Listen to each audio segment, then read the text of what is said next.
Father Murr, this is really good news. I don't want to get to the bad news before I get to the good news. And that is, we actually have a bishop who's in office right now in Philadelphia who became the Bishop of Philadelphia and realized that in the Archdiocese, 83% of baptized Catholics are missing from the pews in his Archdiocese. He's Archbishop Nelson Perez. So he said, you know what? Not on my watch. Not on my watch. We got to bring these people back home. I'm the spiritual head of this diocese. I'm going to be judged on Judgment Day for me on how well I served my flock. Now, we hear some people, like the German bishop, who said, people don't really need God to be happy. They don't need God. Just let people go the way they go, and God's all merciful, and he understands. And so he's not taking any responsibility for the souls in his diocese. So that's one approach I think is horrendous, and I pray for that bishop, and he needs to really realize his role as a successor of apostle to share the gospel and not become worldly like he's doing. But this particular bishop said this is a 10-year plan, and we got to reach out to those people. So, Father Murr, is it not just refreshing to me to hear a bishop realize his role as the good shepherd? Yeah, I'm wondering how did they make him a bishop? Oh, that's funny. No, I'm seriously. No, I know. He sounds very good. Yeah. If he's worried about if he's worried about the salvation of souls, yeah, he's on the right track. He's a man worth listening to. I would suggest though something to him. Yes. As I would suggest to all bishops in the world. Yeah. Why don't you get your liturgies straight? Yeah. If you would get your liturgies straight, that is to say, if the masses in your diocese were reverential, yes, showed respect, if the preaching was Catholic, if the priests were on the right page in the right religion,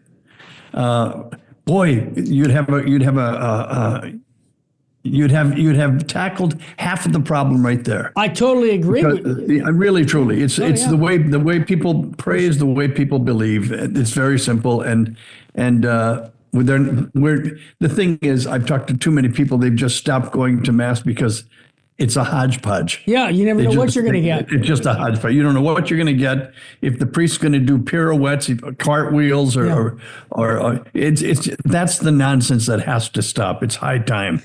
I sure hope President Trump, our great President Trump, I think he's great. Yeah. I really hope he influences by success an example, right? Yes. I would love for him to influence the Vatican. Yeah.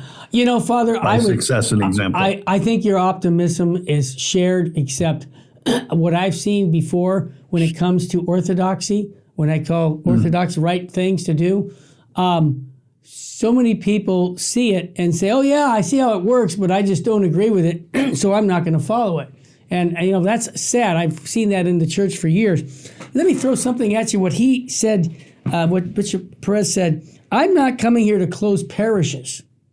I'm here to build up the church. I like that already. Yeah. I like that. That's a good way to start. Yeah, and because so many parishes, so many dioceses are closing churches left and right, he said this, and I really like what he said about retired priests, because I have a lot of friends who, and I know Paul VI said this back in I think it was in the late 60s, early 70s, you could correct me, that, when you have a retired priest at age 75, he doesn't have to do squat. He can just relax.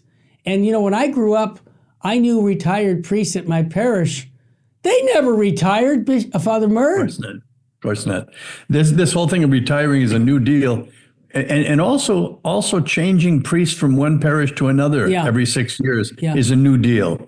We had when I was a kid at St. Augustine's, the same pastor. I think he was pastor when my father was a kid. Oh my gosh, Father Nolan. Wow, I remember him perfectly well, and it gave stability to the place too. Yeah, and here's what I liked what he did with the retired priests, because this is I priest here, Monsignor Harris, who says Mass, a Latin Mass here at our chapel for decades. He's now retired, but he continues to work at the parish 5 days a week. No, 6 days a week. He still gets 1 day off. And the bishop says, we want them to continue to minister to the souls of our diocese, but we do not want to have them bear the responsibilities of administration. So what he does is he says, look, you're retired. Put all your energy in hearing confessions, saying mass, doing catechism classes, teaching the people of faith. Let us handle the administration side because you're too valuable as a priest to do that. Now, I kind of like that. But you know, Terry, it's the same thing. We're talking about, they're talking about. I know this is going to sound like I'm really off base here. That's all right. They're talking about women's ordination, right? Yeah, they are. And women's ordination to priest and to the diaconate. Excuse me. The women that I know, every parish that I've been in has been run by women. Oh yeah. Yep. I'm telling you. Of course. Whether it be the housekeeper, whether it be the secretary, they actually run the parish. Right. Well, the thing is too that I found myself. I wish somebody would address this problem. I found myself in the 3 parishes in New York where I was pastor. Yes. I found myself being a glorified janitor. Oh my gosh. And I'm taking care of the boiler, the air conditioning, the heating, the this, the that. Why? Those are the things. Why don't we get lay people involved? Exactly. They don't need to be in the sanctuary. They need to keep the boiler going. Right. And it's interesting. My point is. Yeah. And it's interesting what you're saying because I think. And as far as I'm concerned, Terry, they can take over. They can take care of the money too. Of course. You don't need, Father. No. I'll be darned if I'm going to sit and count collections. That's ridiculous. The council, if you read the documents, it says that the lay people are to sanctify the temporal order. So when I fix that air conditioning unit, that guy that comes in and fixes it at the parish, he's serving God. Now, I have lay people who fix our air conditioning, guys, and they are on fire Catholics, and he looks at it as, hey, I want to make sure that air conditioning is working when people come to church to pray. That's his little call. He understands. Keep me in mind, right? Memento me. Exactly. Yeah. So the role of laity is not in the sanctuary, it's in the temporal order. And that's what I kind of tell. And that temporal order is very important, but I see that so many priests that I know are absolutely, their time is consumed with the temporal order. Yeah. That's the wrong place. I agree.